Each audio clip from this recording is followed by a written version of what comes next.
The recital hall inside the old music academy never truly slept, but it did breathe differently when the sun went down.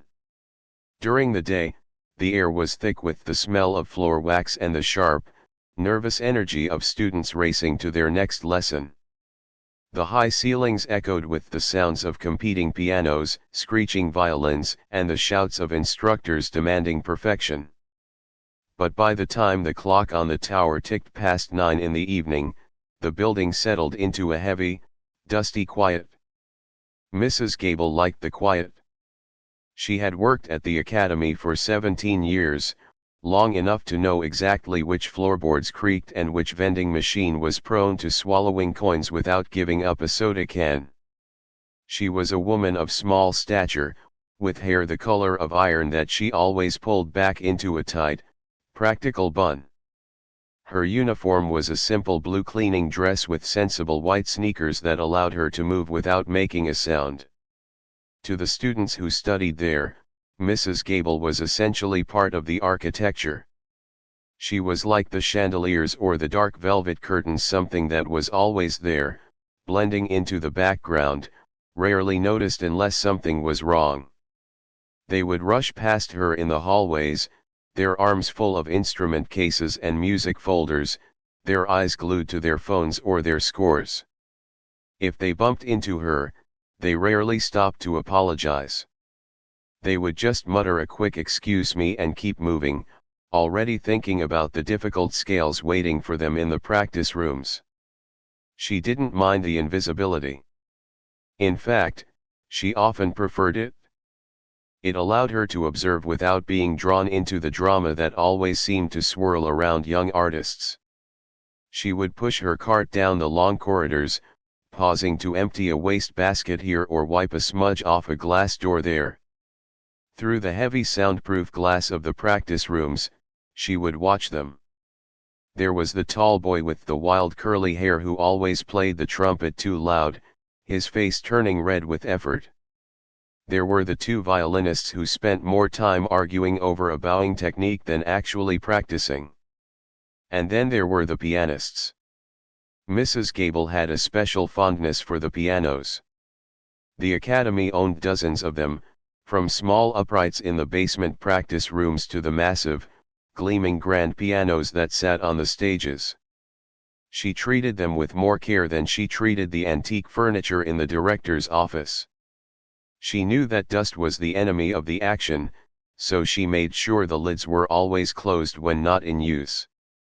She polished the keys until they shone, being careful not to use too much liquid, just a damp cloth followed by a dry one. One Tuesday evening, late in the semester when the pressure was building for the final exams, Mrs. Gable was making her rounds on the third floor.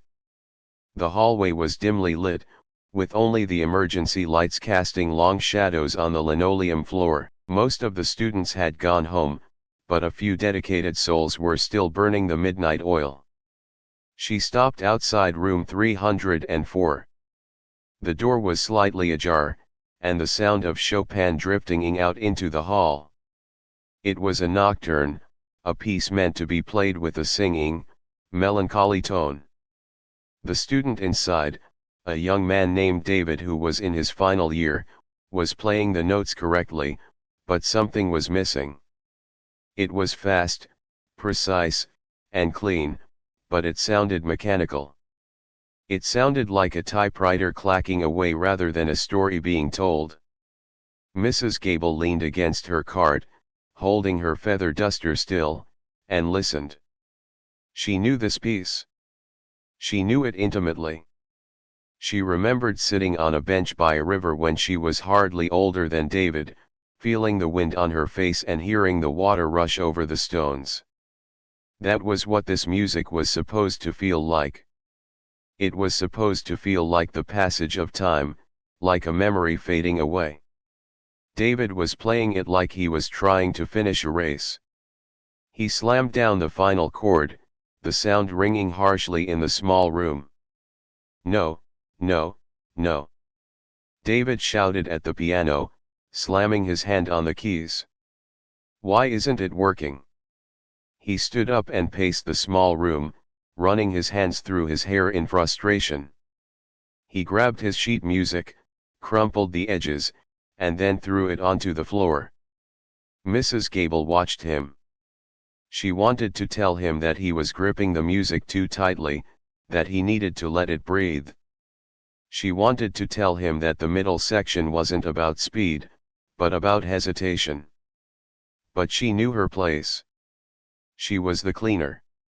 She was the person who picked up the crumpled paper, not the person who gave advice on musical interpretation. David kicked the leg of the piano bench not hard, but enough to show his temper. He stormed out of the room, brushing past Mrs. Gable in the hallway without even acknowledging her presence. He was too wrapped up in his own world of stress and ambition to see the elderly woman standing there with her cleaning cart. She waited until he turned the corner at the end of the hall and took the stairs down to the lobby. Then, she pushed her cart into the empty practice room. The room still smelled of his cologne and his frustration. She walked over to the piano and looked at the music scattered on the floor. She bent down, her knees cracking softly, and picked up the sheets of paper. She smoothed them out on the music rack, folding down the corners that had been creased. The room was silent now. The piano sat there, expectant. Mrs. Gable looked at the closed lid of the instrument. She had finished cleaning this room hours ago. The trash was empty, the windows were smudge-free. She had no reason to stay. But the silence was calling to her. She looked out into the hallway. The coast was clear. The security guard wouldn't make his rounds up here for another 20 minutes. Mrs. Gable pulled out the adjustable bench and sat down. It felt strange to be seated there without a cleaning rag in her hand. She placed her hands on her lap for a moment, feeling the rough texture of her uniform against her skin. Her hands were worn, the skin dry from years of handling harsh soaps and cleaning chemicals. Her knuckles were a bit swollen. She looked at the ivory keys in front of her. They were intimidating to some, but to her, they looked like old friends. Without opening the sheet music, she placed her left hand on the low notes and her right hand hovering over the treble. She didn't play the loud, angry ending that David had been practicing. Instead, she started from the beginning. Her touch was incredibly light. The first note floated out into the room, clear as a bell. It wasn't a hit, it was a caress. She played the opening melody, and the tempo was much slower than David's. It was a pace that allowed the notes to hang in the air, to bleed into one another. Her fingers, despite their age and the stiffness in her joints, moved with a fluid grace. They knew exactly where to go without her having to look. She wasn't thinking about the notes. She was thinking about the feeling. As her right hand played the intricate, weaving melody, her shoulders dropped. The strict posture she held while cleaning vanished. Her eyes closed. The room, the cleaning cart, the uniform, it all faded away. The music filled the small space, but it was a different sound than before. It wasn't just sound, it was emotion. It was the sound of loneliness and comfort at the same time. When she reached the middle section, the part where the music becomes turbulent, she didn't rush. She played with a firm, heavy hand, creating waves of sound that crashed over the listener, but beneath the waves, there was a steady, calm heartbeat. She played for 5 minutes. She didn't play a whole concerto or a long sonata. She just played the parts that David was struggling with, showing the music the respect it deserved. When she played the final chord, she didn't let it cut off abruptly. She held the key down, letting the vibration of the strings sing until the sound was just a whisper in the air. She opened her eyes. The room was still dark. The practice rooms on either side were empty. There was no applause. There was no judge to give her a score. There was just the satisfaction of the music having been spoken properly. Mrs. Gable let out a long, slow breath. She lifted her hands from the keys and flexed her fingers. The moment was over. The magic retreated back into the box. She stood up and pushed the bench back into its exact place, aligning it with the legs of the piano. She wiped a smudge off the fallboard with her thumb. She picked up her cart and left the room, leaving the door exactly as she had found it, slightly ajar. In the hallway, the silence felt different now. It felt peaceful. She continued down the corridor, the squeak of her cartwheels the only sound, ready to finish her shift so she could go home and rest her hands, ready to do it all again tomorrow. The atmosphere in the music wing changed completely as the end of the semester grew closer. The nervous energy that usually buzzed through the hallways turned into a heavy, suffocating pressure. The annual showcase was only 2 days away. This was the biggest night of the year for the Academy. Talent scouts from the big city orchestras would be there, along with wealthy donors who had paid a lot of money to renovate the building and keep the scholarships running. For the students, this wasn't just a concert, it was the chance to launch a career or crash and burn. Because the stakes were so high, the main rehearsal hall was booked solid around the clock. Students treated the space like a battlefield. They marched in with their heads down, focusing only on their instrument cases and their sheet music, ignoring everyone else. The air inside the hall was stale, smelling of old wood, carpet cleaner, and the sharp, metallic scent of adrenaline. Mrs. Gable had to work extra hard to keep up with the mess. Coffee cups were left on the expensive tables instead of in the bins. Crumpled up papers, failed attempts at writing music, or discarded practice schedules littered the floor like autumn leaves. She moved through the chaos with her usual quiet efficiency, sweeping up the debris while the students argued over tempo and dynamics. The center of attention was the Steinway concert grand piano sitting on the stage. It was a massive, black, glossy beast of an instrument. It was worth more money than Mrs. Gable would earn in 20 years. It was the crown jewel of the Academy, and it was reserved for the most important performances of the night. On this particular afternoon, the stage belonged to Robert. Robert was a senior, a pianist who was known for being brilliant but difficult. He played with blinding speed and power, and he knew he was good. He walked through the halls with a sense of entitlement, acting as though the floors were scrubbed specifically for his shoes. He didn't speak to the staff, and he barely nodded to the other students unless they were useful to him. Robert was on the stage, practicing the final movement of an incredibly difficult concerto. The music was loud, aggressive, and demanding. He was attacking the keys, his fingers flying across the ivory, sweat dripping from his forehead. He was frustrated. He felt like he wasn't getting enough sound out of the piano, like it wasn't matching the fire in his head. He played a chaotic run of notes, slamming his foot onto the sustain pedal, and then stopped abruptly. "No!" he shouted, his voice echoing in the empty hall. "It's too soft. It's dull." He stood up and paced the stage, glaring at the sheet music on the rack. He was thirsty and annoyed. He spotted his insulated water bottle sitting on top of the speaker cabinet at the edge of the stage, about 10 feet away from the piano. Without thinking, he walked briskly over to grab it. In his haste, his elbow clipped the heavy, chrome music stand that was sitting near the piano. It wasn't the stand attached to the piano, but a separate, heavy metal stand meant for a page turner or a guest musician. The stand was weighted at the bottom. Time seemed to slow down as the stand tipped over. It didn't just fall to the floor. It swung in a wide arc, crashing directly onto the keys of the open piano. There was a sickening, loud thud, followed by a jarring, dissonant twang that rang out like a scream in the quiet hall. The sound wasn't musical, it was the sound of something breaking.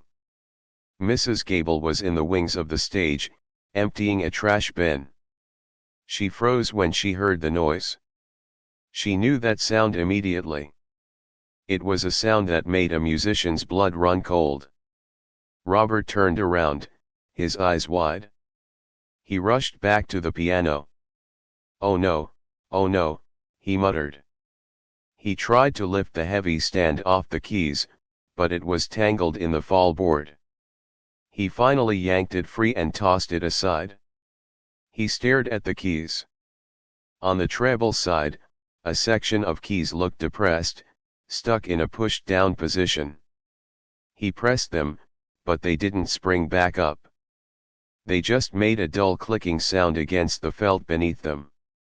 He hit a chord, and the notes were dead and silent, except for a sickening buzzing vibration that came from inside the belly of the piano.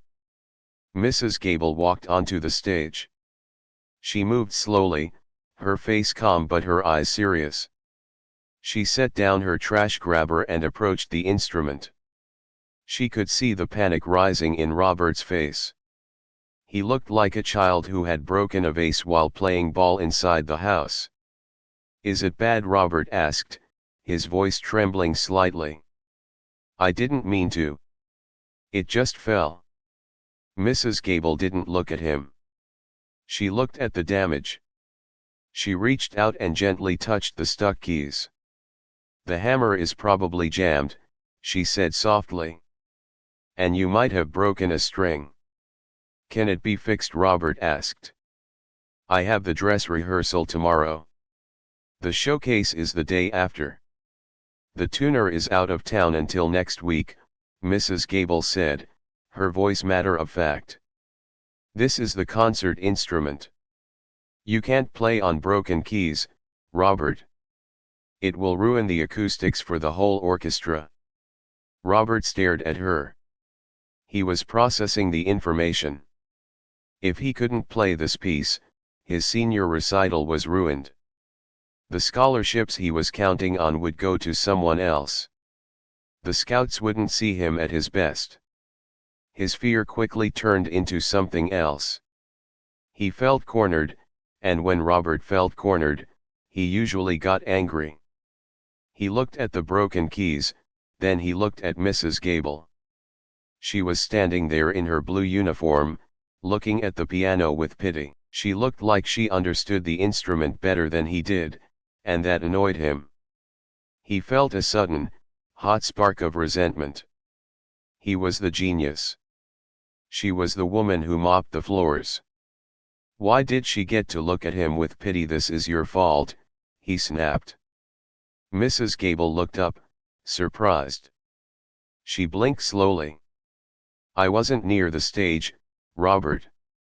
You knocked it over. You shouldn't have put that stand there," he said, his voice rising. "You and your cleaning. You're always moving things around. If you had done your job right, the stand wouldn't have been there, and I wouldn't have knocked it over." He knew it wasn't true. He knew he had been careless. But he needed to say it out loud to make the guilt feel smaller. He took a step closer to her, trying to use his height to intimidate her. "Do you have any idea what this piano is worth? Do you have any idea what is at stake for me?" "I know exactly what is at stake," Mrs. Gable said. Her voice didn't waver, but there was a hardness to it now. She didn't like being bullied, and she certainly didn't like being blamed for a lack of common sense she didn't possess.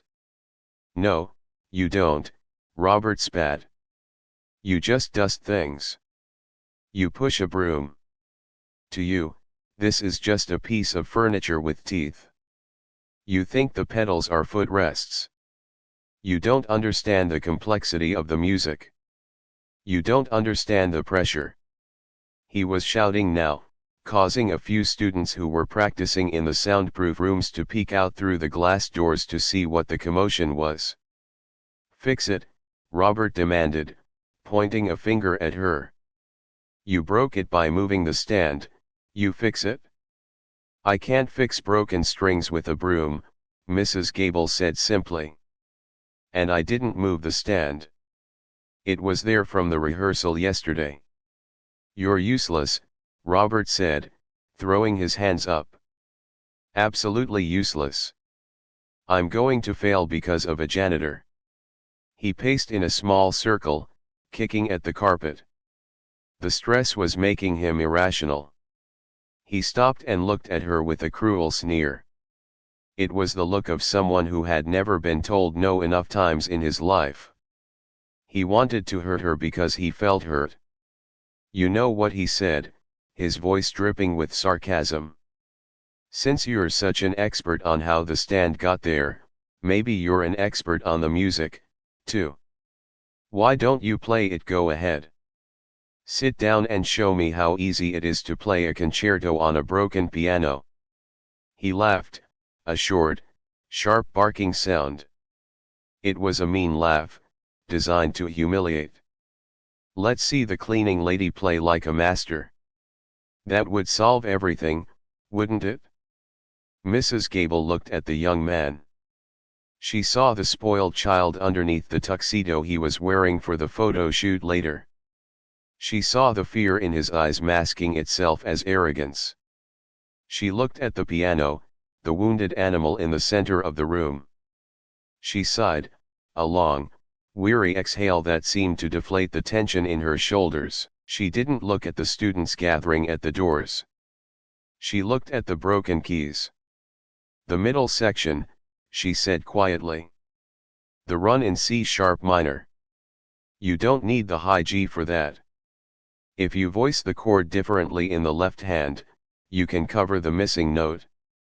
And for the octave jump, you can substitute the broken key with the same note an octave lower, but play it with a heavy accent so it sounds like a choice, not a mistake. Robert froze.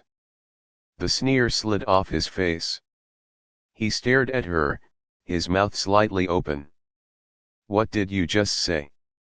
The music, Mrs. Gable said, meeting his eyes. It can still be played.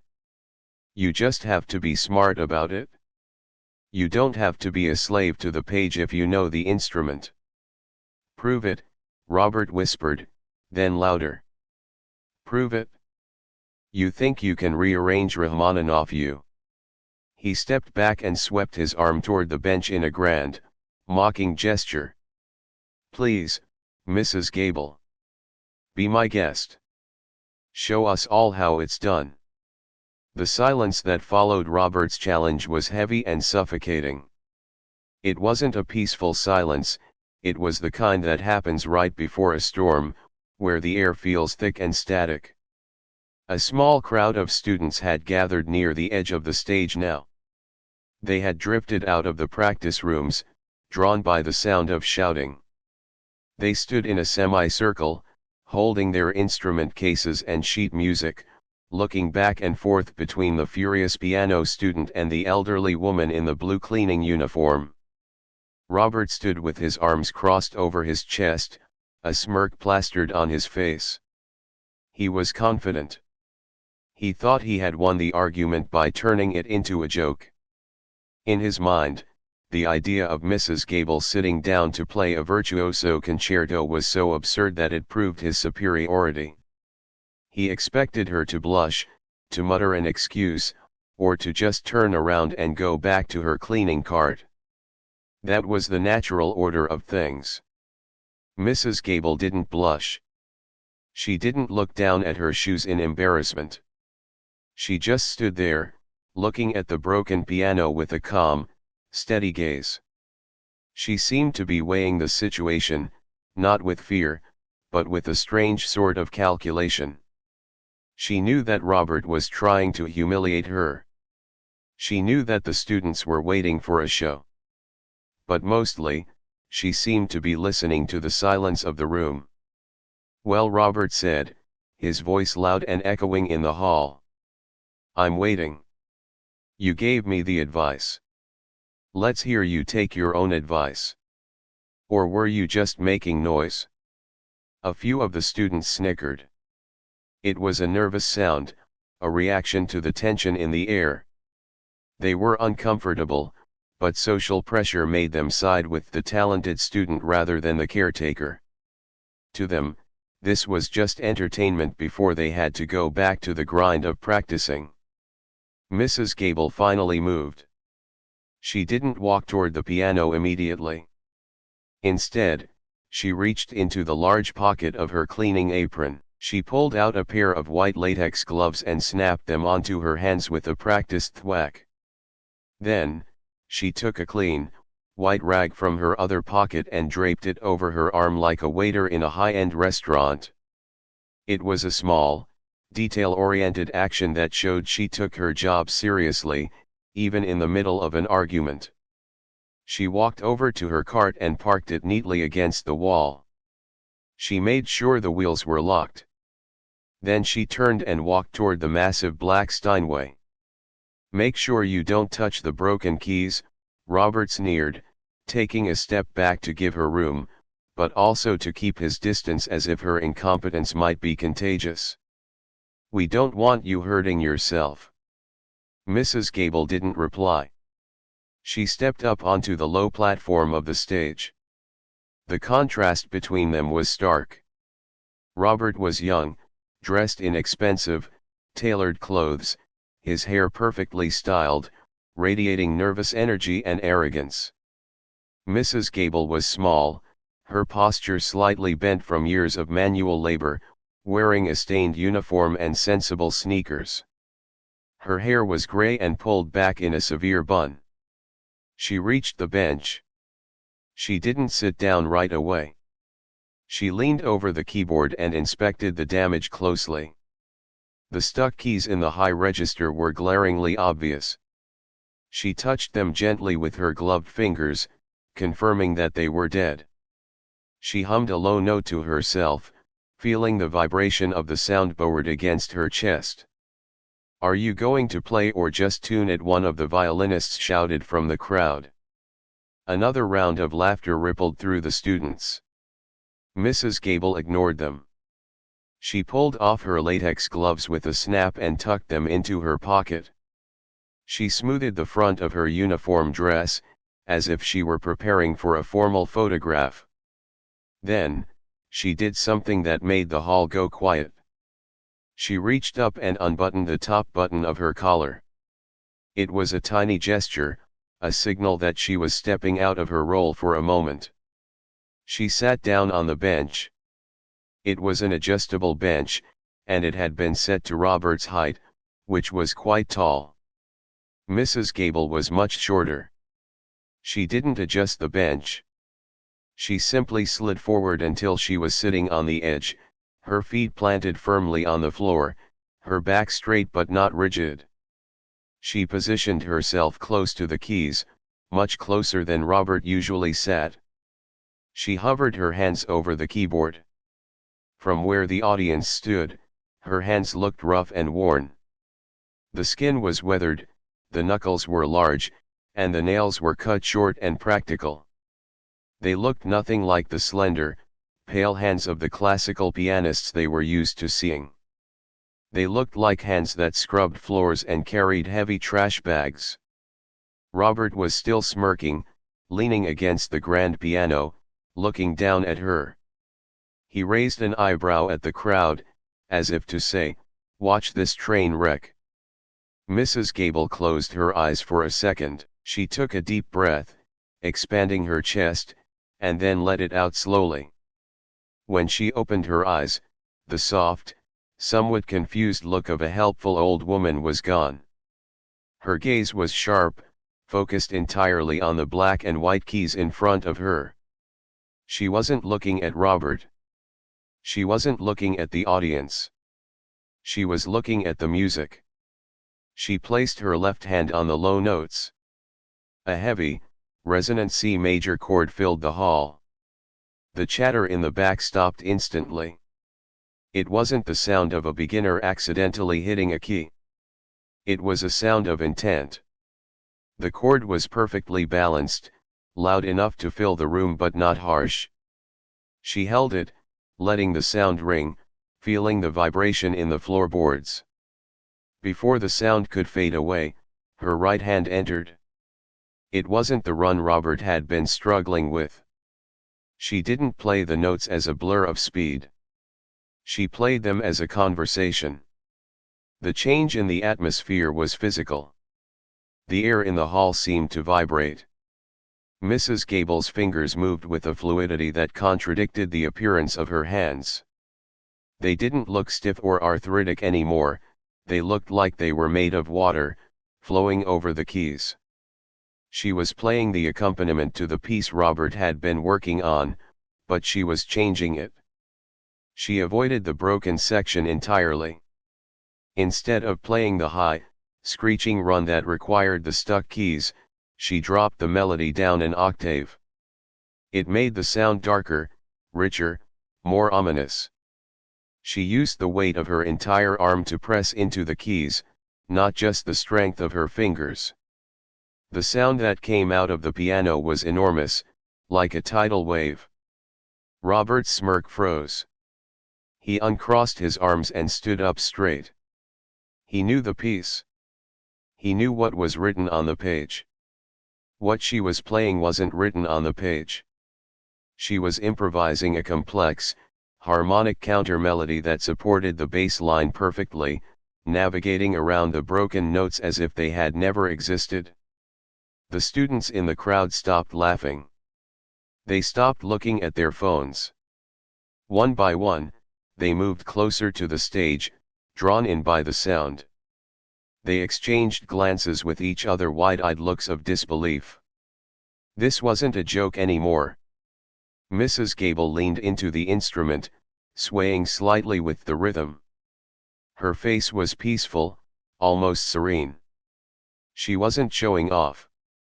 She wasn't trying to play fast to impress them. She was playing with a depth of emotion that none of them had ever achieved.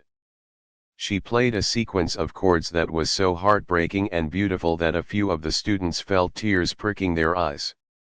She approached the difficult section where Robert had stumbled. The broken keys loomed there, silent and useless. Mrs. Gable's hands danced around them.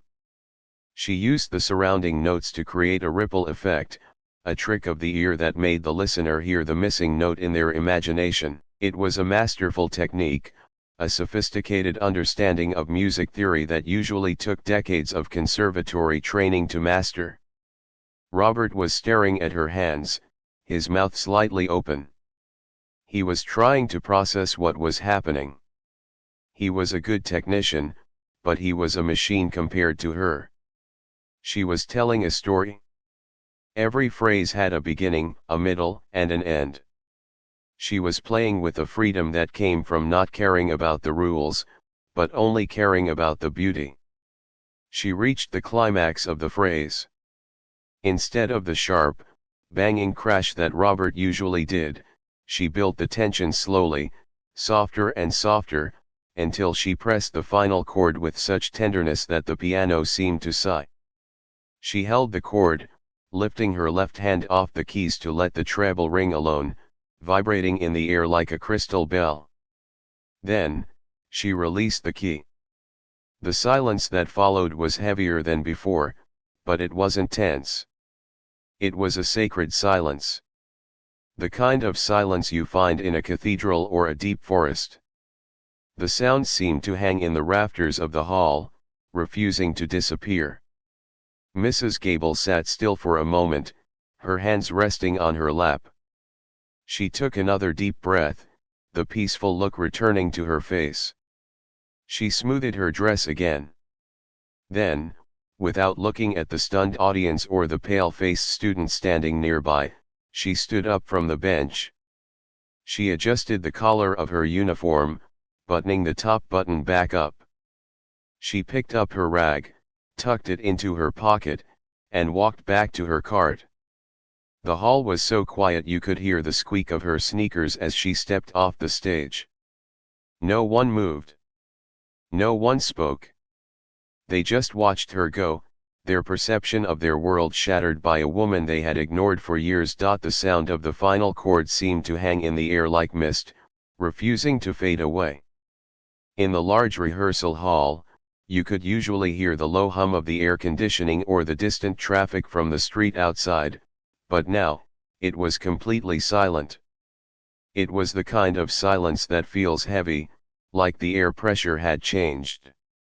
20 or 30 students were standing near the stage, their mouths slightly open, their eyes wide. They weren't looking at the piano. They were looking at the empty bench where Mrs. Gable had just been sitting. Mrs. Gable walked back to her cleaning cart with slow, measured steps. The squeak of her white sneakers against the stage floor was the only sound in the room. She didn't turn around to see if they were watching. She didn't look for applause. She simply picked up the handle of her cart, gave it a gentle tug to unlock the wheels, and began to push it toward the side exit. Robert was standing near the piano, frozen in place. His face had lost all color. His arms were hanging loosely at his sides, looking as though they didn't belong to him anymore. He stared at Mrs. Gable's retreating back, then looked down at his own hands, and finally at the piano keys. The reality of what had just happened was washing over him like cold water. He had mocked her. He had taunted her. And she had just played circles around him without even breaking a sweat. A young woman holding a violin case stepped forward, blocking Mrs. Gable's path to the door. It was Jessica, one of the top students in the string department. She usually walked with her nose in the air, barely acknowledging the staff. But now, she looked flustered, almost unsure of herself. "Wait," Jessica said, her voice sounding small in the big room. "Mrs. Gable, what was that?" Mrs. Gable stopped her cart. She looked at Jessica with a polite, patient expression, the same look she would give if someone asked where the trash cans were. "That was the C-sharp minor section, dear. Just like I said." "No, I know the notes," Jessica stammered. "I mean, who are you? Where did you learn to play like that? Do you have a degree?" Mrs. Gable adjusted her apron. She smiled softly, a tired smile that didn't quite reach her eyes. "I learned a long time ago, Jessica. Before this building was even built. I had a teacher who was very strict. He believed that music isn't about how fast you can move your fingers. He said music is about what happens in the silence between the notes." She looked past Jessica at the group of students gathering near the stage. "You young people are very gifted. You have amazing technique. You can play scales faster than I ever could. But you play like you are running a race. You play to win. You don't play to listen." Robert finally found his voice. It was shaky and thin. You changed the arrangement. You played the accompaniment differently. That wasn't on the page." Mrs. Gable turned her attention to him. There was no anger in her face, and there was no arrogance either. She just looked at him with a gentle pity. "The page is just a map, Robert. It shows you where to go, but it doesn't tell you what the scenery looks like. The piano was broken. If I had played exactly what was on the page, it would have sounded terrible. The music is more important than the ink on the paper. The music deserves to be heard, even if the instrument is damaged." She gestured toward the broken keys. "You let the piano dictate how you felt. You saw the broken key and you heard a mistake. I saw the broken key and I heard an opportunity to change the melody." The students looked at each other. It was a lesson that none of their expensive professors had ever been able to teach them so clearly. They spent hours obsessing over dynamics and metronome markings, worrying about what the critics would think. Mrs. Gable had just shown them that true mastery was about adaptation and soul. "But why?" Robert asked, sounding genuinely confused. "If you can play like that, Why are you cleaning? Why are you here? Mrs. Gable sighed, a sound that seemed to come from the bottom of her feet. She leaned against her cart. Life takes turns, Robert. Not everyone gets to stand on the stage. Sometimes, life gives you responsibilities, family, bills, health problems that take up all your time. I chose to take care of my husband when he got sick. I took this job because it was steady and it had insurance. I didn't stop loving music just because I stopped performing. She looked around the hall with a sense of ownership. And besides, I like this place. I like watching you all learn. I like being close to the instruments, even if I'm just dusting them. Being a musician isn't a job title. It's who you are inside. You don't stop being a musician just because you're holding a broom instead of a baton. She looked at her watch. It is almost 10 o'clock. I have to finish the downstairs floors before the security guard locks the building. Are you going to be at the showcase? Jessica asked quickly. You have to come. You have to play. Mrs. Gable shook her head. Oh, no. That is your night. You don't need an old woman frightening the donors. I will be in the back, maybe. I'll be the one making sure the punch bowl stays full. She gripped the handle of her cart again. Now, please excuse me. I have work to do. She pushed past them, moving with the same quiet efficiency she had always had. But as she moved down the aisle, the students parted to let her pass. They didn't look through her anymore. They stepped out of the way respectfully. Some of them even nodded their heads, a silent gesture of respect. Robert stood alone by the piano for a long time after she left. The silence in the hall was no longer heavy, it was peaceful. He looked at the broken keys again. Slowly, tentatively, he sat down on the bench. He placed his hands on the keys, but he didn't slam them down. He thought about what she had said. The music is more important than the ink on the paper. He closed his eyes. He tried to imagine the sound she had made, the way she let the melody breathe. He tried to play a simple chord, not with power, but with weight. He held it, listening to the wood vibrate, listening to the silence that followed. For the first time in years, he wasn't thinking about how to impress the audience. He was just listening. Down in the lobby, Mrs. Gable emptied the trash cans near the front entrance. The automatic doors whooshed open as the last of the straggling students left for the night. They walked past her, but they didn't ignore her.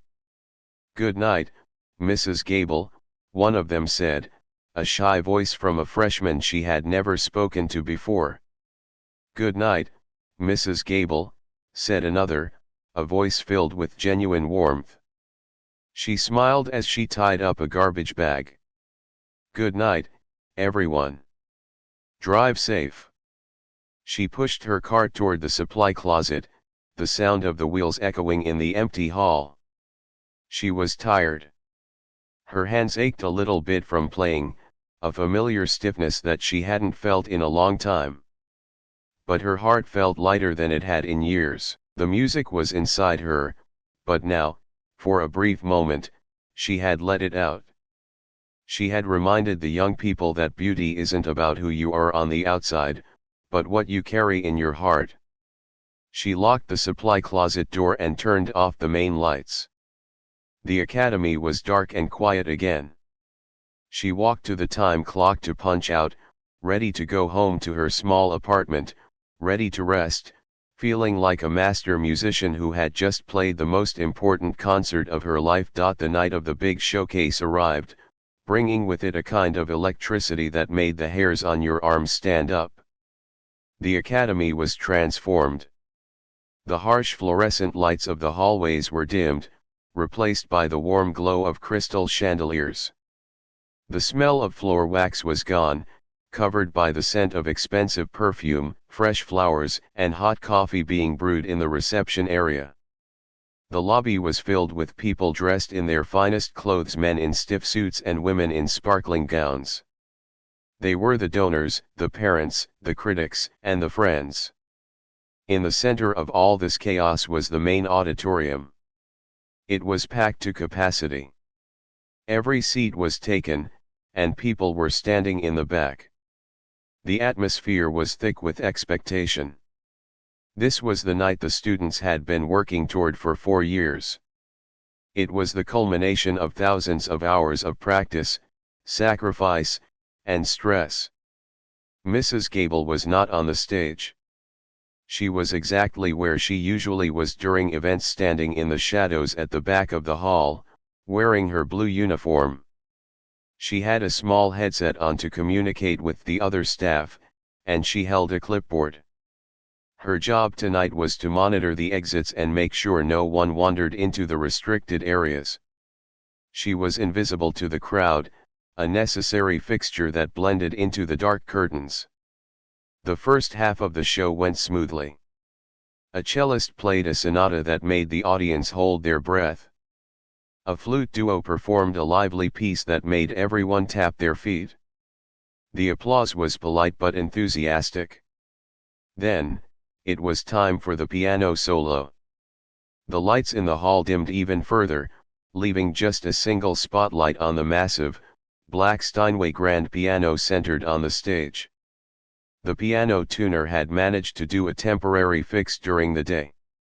He had replaced the broken string and adjusted the action, but he had warned Robert that the instrument was still sensitive. He had told him to be careful, to not treat it like a hammer. Robert walked out onto the stage. He looked different than he had a few days ago. He wasn't wearing his usual look of arrogant confidence. He looked humble. He wore his tuxedo well, but his face was pale, and his eyes were serious. He bowed to the audience, a deep, respectful bow, and then he turned and walked to the piano. He sat down on the bench. He adjusted the height, just like he always did. He took a moment to compose himself. He looked out into the dark sea of faces, but he wasn't looking for the critics. He was looking for the back of the room. He found her. Standing in the shadows, next to the heavy velvet exit sign, was Mrs. Gable. She was watching him, her clipboard held against her chest. She nodded once, a small, barely perceptible movement. It wasn't a nod of encouragement, it was a nod of acknowledgement. "Play the music," the nod said. "Not the notes." Robert took a deep breath. He lifted his hands and placed them on the keys. He began the piece. It started softly, a gentle, rolling melody in the left hand while the right hand played high, delicate notes. The audience leaned forward. The sound was beautiful, clear, and precise. But as the music went on, something strange happened. Robert didn't attack the piano. He didn't try to overpower the instrument with brute force. He listened. He approached the difficult section, the part where he had broken the keys just days before. He played the complex run of notes, but he didn't rush it. He played it with a steady, even rhythm. When he reached the high notes that had caused him so much trouble, he didn't slam them. He played them with a feather-light touch, barely grazing the keys, trusting the piano to do the work. Then, he did something that wasn't written in the music sheet. He repeated the phrase, but softer, an echo, just like Mrs. Gable had done when she improvised for him. It was a moment of pure vulnerability. It made the music sound like a memory, fragile and fleeting. The audience didn't just hear the notes, they felt the emotion. A hush fell over the room. The rustling of programs stopped. The coughing ceased. There was only the sound of the music, flowing out of the piano and filling the vast space. It wasn't just impressive because it was fast or loud. It was impressive because it was human. It was honest. Robert finished the movement and transitioned into the finale. This was where the pianist usually went wild, banging out chords to show off their power. Robert played the chords, but he focused on the tone. He made the piano sing, the different voices of the chords blending together like a choir. He leaned into the instrument, his eyes closed, his face relaxed. He wasn't performing for the crowd anymore, he was having a conversation with the music. He played the final chord. He didn't cut it off. He held his hands on the keys, letting the sound resonate, vibrating through the floorboards, through the bench, and into his bones. He held it until the sound faded into complete nothingness. He lifted his hands. The silence that followed was profound. It lasted for 5 seconds. 10 seconds. It was the kind of silence that meant no one wanted to break the spell. Then, the applause exploded. It wasn't just polite clapping. It was a roar. The entire audience stood up as one. People were whistling and cheering. Robert stood up and bowed, but he was looking down at his feet, almost shyly. He wiped a tear from his eye before turning to walk off the stage. As he left the stage area, he didn't go to the green room to celebrate with the other students. He walked toward the back of the hall. The crowd was still clapping, calling out for an encore, but he ignored them. He walked straight to the shadowed corner where the exit sign glowed red. Mrs. Gable was still standing there, her clipboard under her arm. She was clapping slowly, a soft smile on her face. Robert stopped in front of her. He was out of breath, his hair messy, his face flushed with adrenaline. For a moment, neither of them spoke. The gap between the star student and the caretaker, which had seemed so wide just a few days ago, had vanished. "Thank you," Robert whispered. His voice was hoarse. Mrs. Gable nodded. "You played well, Robert. You let it breathe." "I changed the middle part," he said quickly. "Like you showed me. It felt right. It felt real." "That is all that matters," she said softly. "You should be out there," Robert said, gesturing toward the stage. "You play better than I do. You should have the degree, not me." Mrs. Gable chuckled, a low, warm sound. "Degrees are for people who need a piece of paper to prove they are worth something. I don't need that. I have the music in my head, and I have the satisfaction of hearing you play it the right way.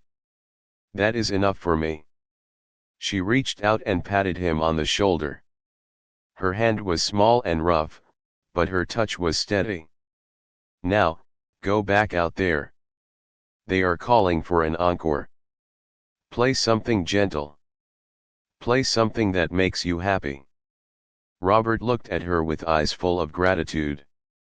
He nodded, turned around, and walked back toward the light. He walked back onto the stage, and the applause started up again, even louder than before. Mrs. Gable watched him go.